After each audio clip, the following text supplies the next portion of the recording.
ശബരിമല സ്വർണ്ണപ്പാളി വിവാദത്തെ ചൊല്ലിയുള്ള പ്രതിപക്ഷ പ്രതിഷേധം തുടർച്ചയായ മൂന്നാം ദിവസവും കേരള നിയമസഭയെ സ്തംഭിപ്പിച്ചു. ചോദ്യോത്തരവേള പൂർണ്ണമായും തടസ്സപ്പെടുത്തിയ പ്രതിപക്ഷം ഭരണപക്ഷ ബെഞ്ചിനടുത്തേക്ക് എത്തി മുഖ്യമന്ത്രിയെയും വാച്ച് ആൻഡ് വാർഡിനെയും ആക്രമിക്കാൻ ശ്രമിച്ചതോടെ സഭയിൽ സംഘർഷാവസ്ഥ ഉടലെടുത്തു. ഈ രാഷ്ട്രീയ കോലാഹലങ്ങൾക്കിടയിലും മലയോര ജനതയുടെയും കർഷകരുടെയും ഏറെക്കാലത്തെ ആവശ്യം പരിഗണിച്ച് കേരളത്തിന് സുപ്രധാനമായ നിയമഭേദഗതികൾ നിയമസഭ പാസാക്കി. നിയമസഭ സമ്മേളനത്തിനായി സ്പീക്കർ AN ഷംസീർ എത്തിയ ഉടൻ തന്നെ ശബരിമല വിഷയം ഉന്നയിച്ച പ്രതിപക്ഷ നേതാവ് VD സതീശൻ എഴുന്നേറ്റു. 2 ദിവസമായി സഭാ നടപടികളുമായി പ്രതിപക്ഷം സഹകരിക്കുന്നില്ലെന്നും ഇപ്പോൾ ശബരിമല സ്വർണ്ണപ്പാളി കടത്തിയെന്ന ഗുരുതരമായ ആരോപണം കൂടി പുറത്തു വന്നിരിക്കുന്ന ഈ സാഹചര്യത്തിൽ ദേവസ്വം മന്ത്രി രാജിവെക്കുകയും ദേവസ്വം ബോർഡിനെ പുറത്താക്കുകയും ചെയ്യുന്നതുവരെ നിസ്സഹരിക്കുമെന്നും അദ്ദേഹം പ്രഖ്യാപിച്ചു. പിന്നാലെ പ്രതിപക്ഷാംഗങ്ങൾ പ്ലക്കാർഡുകളും ബാനറുകളുമായി സ്പീക്കറുടെ ഡയസിലേക്ക് കയറാൻ ശ്രമിച്ചു.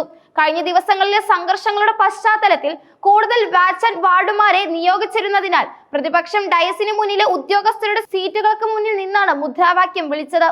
മുദ്രാവാക്യം വിളി തുടർന്ന് പ്രതിപക്ഷ MLA-മാർക്കെതിരെ ഭരണപക്ഷ MLA-മാരും മന്ത്രിമാരായ PM മുഹമ്മദ് റിയാസും V ശിവൻകുട്ടിയും കളിയാക്കിക്കൊണ്ടുള്ള പ്രതികരണങ്ങൾ നടത്തി. ഇതിനിടെ സ്പീക്കറുടെ ഡയസിലേക്ക് കടക്കാൻ പ്രതിപക്ഷം വീണ്ടും ശ്രമിച്ചതോടെ സഭയിൽ മുമ്പെങ്ങുമില്ലാത്ത വിധം അസാധാരണ സംഭവങ്ങൾ അരങ്ങേറി. വാച്ച് ആൻഡ് വാർഡുമാരെ മറികടക്കാൻ പ്രതിപക്ഷം ശ്രമിച്ചത് ഉന്തിനും തള്ളിലും കലാശിച്ചു. വാച്ച് ആൻഡ് വാർഡുമാരുടെ ആക്രമണമായിരുന്നെന്നും റോജിയെ സഭയിൽ നിന്ന് പുറത്താക്കണമെന്നും മന്ത്രി V ശിവൻകുട്ടി സ്പീക്കറോട് ആവശ്യപ്പെട്ടു. സംഘർഷം മൂർച്ഛിച്ചപ്പോൾ തന്റെ സീറ്റിന് സമീപത്തെ പടികളിലൂടെ സ്പീക്കറുടെ ഡയസിലേക്ക് കയറാൻ ശ്രമിച്ച AP അനിൽകുമാറിനെയും T സിദ്ദീഖിനെയും നീങ്ങി നിൽക്കാൻ മുഖ്യമന്ത്രി പിണറായി വിജയൻ കൈകൊണ്ട് ആംഗ്യം കാണിച്ചു.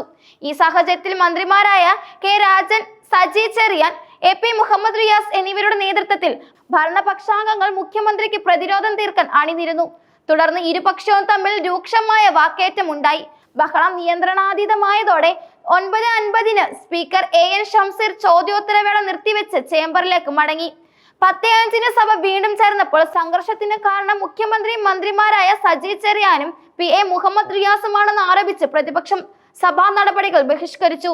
തുടർച്ചയായ മൂന്നാം ദിവസവും സഭയുടെ വിലപ്പെട്ട സമയം ചോദ്യോത്തരവേളയിൽ നഷ്ടപ്പെടുത്തിയ പ്രതിപക്ഷത്തിന്റെ നടപടി രാഷ്ട്രീയ വിമർശനത്തിന് ഇടയാക്കിയിട്ടുണ്ട്. ശബരിമല വിവാദത്തിന്റെ പശ്ചാത്തലത്തിൽ പ്രതിപക്ഷം സഭ ബഹിഷ്കരിച്ച വേളയിൽ മലയോര ജനതയുടെയും കർഷകരുടെയും വർഷങ്ങളായുള്ള ആവശ്യങ്ങൾ ഉൾക്കൊള്ളിച്ചുള്ള സുപ്രധാനമായ 2 ബില്ലുകൾ നിയമസഭ പാസാക്കി. വന്യജീവി സംരക്ഷണ ബില്ലും കേരള വന ഭേദഗതി ബില്ലും.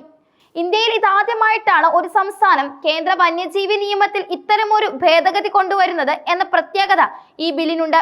ജനവാസ മേഖലകളിലോ കൃഷിസ്ഥലങ്ങളിലോ ഇറങ്ങുന്ന ആക്രമസക്തരായ വന്യമൃഗങ്ങളെ ദീർഘമായ നടപടികളിലേക്ക് കാത്തു നിൽക്കാതെ വെടിവെച്ച് കൊല്ലാനുള്ള അധികാരം ചീഫ് വൈൽഡ് ലൈഫ് വാർഡിന് നൽകുന്നു. ആക്രമണത്തിൽ ആർക്കെങ്കിലും ഗുരുതര പരുക്ക് പറ്റിയാൽ ബന്ധപ്പെട്ട ജില്ലാ കളക്ടറോ ചീഫ് ഫോറസ്റ്റ് കൺസർവേറ്ററോ ഇക്കാര്യം ചീഫ് വൈൽഡ് ലൈഫ് വാർഡിന് റിപ്പോർട്ട് ചെയ്താൽ മറ്റു നടപടിക്രമങ്ങൾക്ക് സമയം പാഴാക്കാതെ മൃഗത്തെ കൊല്ലുന്നത് ഉൾപ്പെടെയുള്ള നടപടി സ്വീകരിക്കുന്നതാണ്. ക്ഷുദ്രജീവിയായി പ്രഖ്യാപിക്കാനുള്ള അധികാരം നിലവിൽ കേന്ദ്ര സർക്കാരിനാണ്. ഇതിനു പകരം സംസ്ഥാന സർക്കാരിന് ഈ അധികാരം നൽകുന്നതിന് ബില്ലിൽ വ്യവസ്ഥയുണ്ട്. ക്ഷുദ്രജീവിയായി പ്രഖ്യാപിച്ചാൽ ആർക്ക് വേണമെങ്കിലും ഏതു വിധത്തിലും അതിനെ കൊല്ലാം. ഇതിന്റെ ഇറച്ചി കഴിക്കുന്നതിനും തടസ്സമുണ്ടാകില്ല.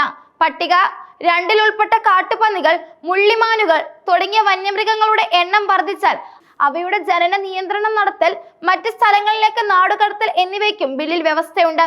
ഇതിന് കേന്ദ്ര അനുമതി വാങ്ങണമെന്ന വ്യവസ്ഥ പാലിക്കേണ്ടതില്ല. നാടൻ കുരങ്ങുകളെ പട്ടിക 1-ൽ നിന്ന് പട്ടിക 2-ലേക്ക് മാറ്റും. ഇതിലൂടെ അവയുടെ ജനന നിയന്ത്രണത്തിനും ആവശ്യമുണ്ടെങ്കിൽ ക്ഷുദ്രജീവിയായി പ്രഖ്യാപിക്കുന്നതിനും സാധിക്കും. ഈ ഭേദഗതി പ്രാബല്യത്തിൽ വരുന്നതോടെ നിലവിലുള്ള കേന്ദ്ര നിയമത്തിലെയും സർക്കാർ പുറപ്പെടുവിച്ച സ്റ്റാൻഡേർഡ് ഓപ്പറേറ്റിംഗ് പ്രൊസീജിയറിലെയും അപ്രയോഗവും കാലതാമസം വരുത്തുന്നതുമായ നടപടിക്രമങ്ങൾ ഒഴിവാക്കാൻ സാധിക്കുമെന്ന് വനം മന്ത്രി AK ശശീന്ദ്രൻ പറഞ്ഞു. കേന്ദ്ര നിയമത്തിനുള്ള ഭേദഗതിയായതിനാൽ ബില്ല് ഗവർണർ വഴി രാഷ്ട്രപതിക്ക് അയച്ച അനുമതി ലഭിക്കുന്നതോടെ നിയമം പ്രാബല്യത്തിൽ വരുന്നതാണ്. രണ്ടാമതായി പാസാക്കിയ കേരള വന ഭേദഗതി ബില്ലിലെ പ്രധാന വ്യവസ്ഥ സ്വകാര്യ ഭൂമിയിലെ ചന്ദനമരം വനംവകുപ്പ് മുഖേന മുറിച്ച് വിൽപ്പന നടത്തുന്നതിനുള്ള അനുമതിയാണ്. ഇപ്പോൾ സ്വന്തം ഭൂമിയിൽ നിന്നും ചന്ദനമരം മോഷണം പോയാലും സ്ഥലയുടമയ്ക്കെതിരെ കേസെടുക്കേണ്ടി വരുന്ന സാഹചര്യം ഈ ഭേദഗതിയോടെ ഒഴിവാകും. ഉണങ്ങിയ ചന്ദനമരങ്ങളും അപകടകരമായവയും മുറിക്കുന്നതിന് മാത്രമാണ് നിലവിൽ അനുമതിയുള്ളത്. വിൽപ്പന നടത്തുന്ന ചന്ദനമരത്തിന്റെ വില കർഷകന് ഉറപ്പാക്കുന്നതിലൂടെ സംസ്ഥാനത്ത് ചന്ദനം കൃഷി കൂടുതൽ വ്യാപിപ്പിക്കാനാകും.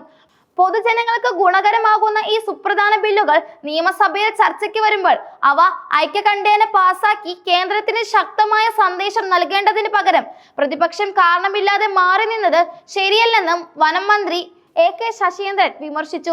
മലയോര ജനതയോടും കർഷകരോടുമുള്ള അവരുടെ നീതി നിഷേധവും ആത്മാർത്ഥമില്ലായ്മയുമാണ് ഇത് വ്യക്തമാക്കുന്നതെന്നും മന്ത്രി കൂട്ടിച്ചേർത്തു.